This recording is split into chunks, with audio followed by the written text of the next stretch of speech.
सोमावसारबोयै खेबनै लकसभा बिसायख'थि लोगो मोनबाय।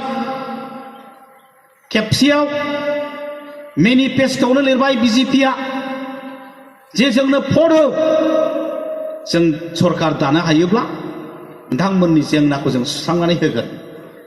जोंनिया बुंबाय ओरैनो बुंनानै जों बोरै बिसास खालामनो? इलेक्शननि मेनिफेस्ट'आव लिर, इस्ताहाराव लिरनानै होबाय। सरकारबो दाबाय देरहालांनानै। बिजेपिनि प्रेसिडेन्ट राजनाथ सिंहआनो नखर मन्थ्रिबो जाबाय। नाथाय जोंनि जेंनाया सुस्रांजायाखिसै। नैथि खेब लकसभानि बिसायख'थि फैबावबाय।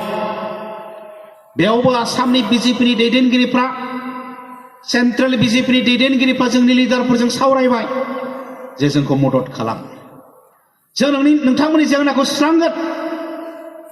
जोंनिफ्राय बुंबाय नोंथांमोना थांनाय 5 बोसोराव जोंखौ थगायबाय आरो फैगौबो थगायबावोबा जोंनि थाखाय मा खालामनो? नोंथांमोना जोंखौ बिसास खालाम, जों नोंथांमोननि जेंनाखौ सुस्रांगोन। बे लेखा तेजपुर, लखिमपुर, गुवाहाटी, गुबुन गुबुन समस्तियाव बर' मानसिफोरखौ भट होनो खावलायबाय, होबाय, देरहाबाय, सरकारबो दाबाय। दा दिनै जोंनिफ्राय बुंबाय सरकार दाखांनायनि उनाव जों जोंनि बिबानखौ मावफुंबाय। एबार नोंथांमोननि बिबान, जोंनि जेंनाखौ सुस्रांनानै होनांगौआ। बिथांमोना जोंनो स्रोद आइडियाफोरखौ होबाय जे बबे बबे एरियाखौ लानानै नोंथांमोना बड'लेण्डखौ बिदों, सिमाखौ बोरै बानायनो, आरो नोंथांमोना मा मा नांगौ, मा मा डिमान्ड दं नोंथांमोननियाव, जोंनो साबमिट खालामदो। नोंथांमोना जुदि सेपारेट स्टेटनि गाहायाव फैनो हायोब्ला दाजाब दानख' खालामनानै गोदान सुक्ति थार्ड टाइमनि थाखाय, थामथि खेबनि थाखाय मोनसे सुक्ति खालामनायनि लामाखौ लादिनि। जों खिन्थानो हायाखैमोन बबे गामिखौ दानख'नो, बबे गामिखौ सोदेरनो, मा मा बिनो। मोननै खारनाव जों खिन्थानो हायाखैमोन। 1 नाम्बार गाराङावफोरनि हेंथा, 2 नाम्बार जोंनि बिदा फंबायनि गेजेरावनो राजनितिक। बे मोननैनि थाखाय जों नोंथांमोननो खिन्थाबोनो हायाखै। जायगा जायगा जों मिटिङाव बुंबोदोंल'। दाजाब दानख' टेबोलाव सावरायनाय जागासिनो दं। भारत सरकारा थामथि खेबनि थाखाय जेंना सुस्रांनो आवगायबोबाय। मा रोखोमनि जेंना सुस्रांगोन जोंबो मिथिथ'वाखै, उनाव खिन्थानोसै। बेखौल' जों बुंबाय थानो गोनां जादोंमोन। जों स्रोद मावखादों जे बबे गुबुन हारि बांसिन थानाय गामिखौ जों दानख'नो। दानख'नायबो दं, सोनायबो दं।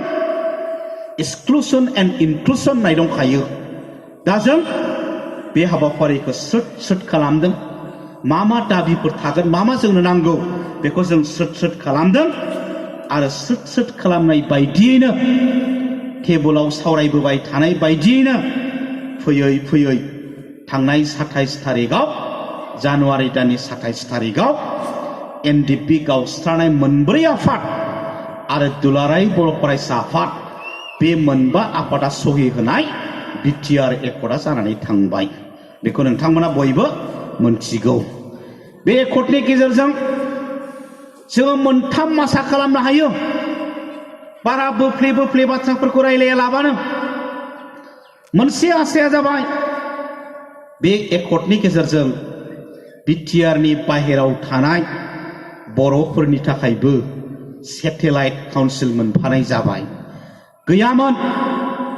बर'फ्रा मिसिं अट'नमास काउन्सिलाव दं, राभा अट'नमास काउन्सिलाव दं, कार्बि अट'नमास काउन्सिलाव दं, देउरि अट'नमास काउन्सिलाव दं, सनवाल डेभेलपमेन्ट अट'नमास काउन्सिलाव दं।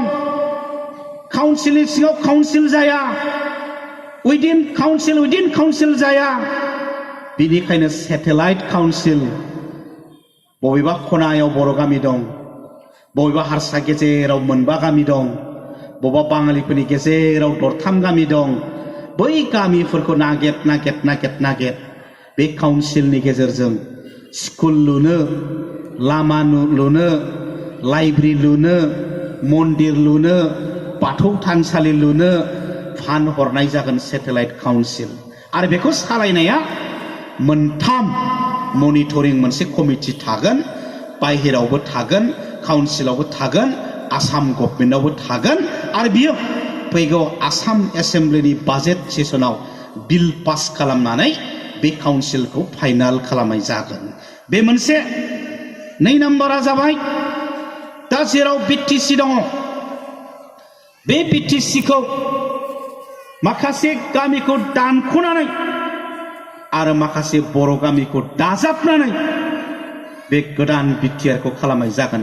6 मासनि उनाव मोनसे कमिसन दानानै कमिसना नायबिजिरनायनि उनाव 6 मासनि उनाव बै गामि दाजाबनाय आरो दानख'नाय बेखौ खालामनानै आनडिभाइडेड सनितपुर डिस्ट्रिक्ट, दानि सनितपुर आरो बिश्वनाथ जिल्ला, बे मोननै जिल्लानि मैखोम बर' थानाय जायगाफोरखौ बे गोदान बिटिआरआव सोनाय जाथों आरो जायफ्राव सासेबो न'खरसेबो बर' गामि गैया, सिमायाव थानाय काउन्सिल आरो आसाम बे बर्डाराव थानाय जायगाफोरखौ गोदान काउन्सिलनिफ्राय दानख'नाय जाथों, बे बाथ्राया रोखा रोखा लिरनाय दं।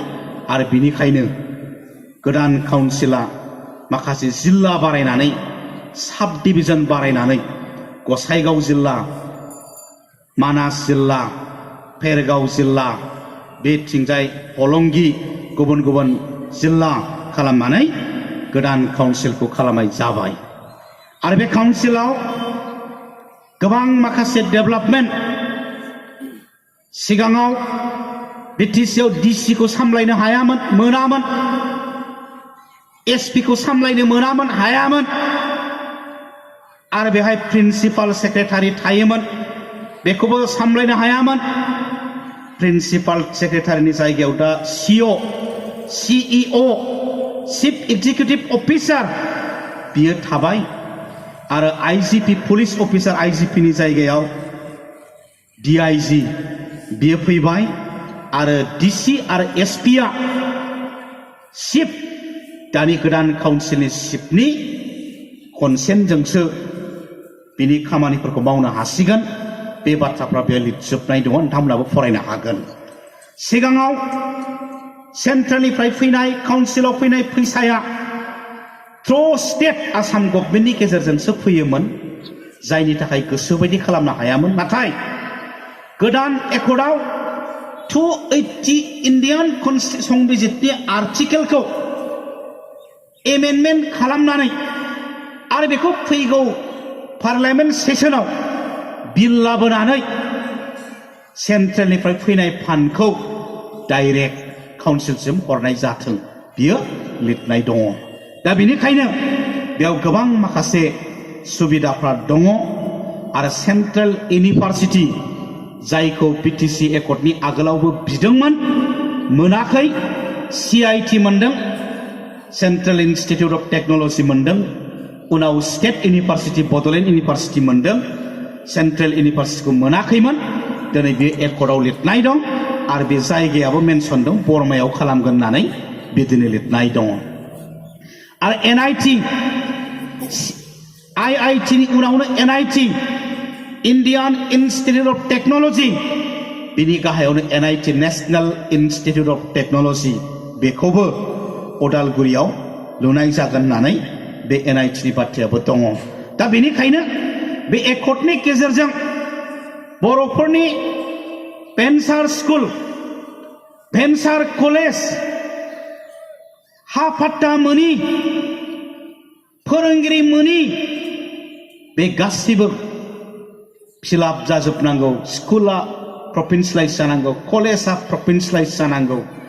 काउन्सिलनि बाहेराव थानाय बर' स्टुडेन्ट थानाय कलेजफ्राव बर' ML प्रफेसार एपइन्टमेन्ट होनांगौ, बे बाथ्राफ्रा लिरजोबनाय दं। फरेस्ट लेन्डआव हा फाट्टा जानांगौ, बे बाथ्राफ्रा लिरजोबनाय दं। बर' रावा आसामनि एस'सियेट अफिसियेल लेंगुवेज जाबाय, बे लिरनाय दं। बेनिखायनो बे एकर्डनि गेजेरजों बड'लेण्ड मोनहैनायनि, फुरा बड'लेण्ड जाहैनायनि लामाया दिनै मोनसे क्लियार बेरखांनानै दङ। आरो जोंनि पलिसिया जाबाय सनितपुर आरो बिश्वनाथखौ सोनो हाखांनायनि उनाव जायफोर जायगायाव जोंनि नाफाम मानसि सासेबो गैया बेखौ गारखांनायनि उनाव जोंखौ 20% होननाया जोंखौ 30% होननाया जेब्ला बियो 50%आव थांबाय जों बुंनो हागोन जोंनि जायगायाव जोंहा 50% दं जोंनो सेपारेसन होनांसिगौ बे बाथ्राखौ जों जाहाथे होनहैनो हायो बे बाथ्राखौ जों क्लियार खालामनो नागिरदों मानोना जोंनि दावबायनाय लामाया जोबाखै आगानथाम जों फैबाय बेनि गेजेरजों जों फुरा बड'लेण्ड नङाब्लाबो जौगानायनि खामानि मावलांनानै बड'लेण्ड मोनहैनायनि लामाखौ स्रां जों एवस्रांनानै दोनलांनि दा बेनिखायनो रायजो राजा नोंथांमोनाबो सानसुमै नोंथांमोनाबो बे एकर्डनि बाथ्राफोरखौ फरायनानै नायजोबगोन बुजिनो नाजागोन आं खावलायो आं फैनि दा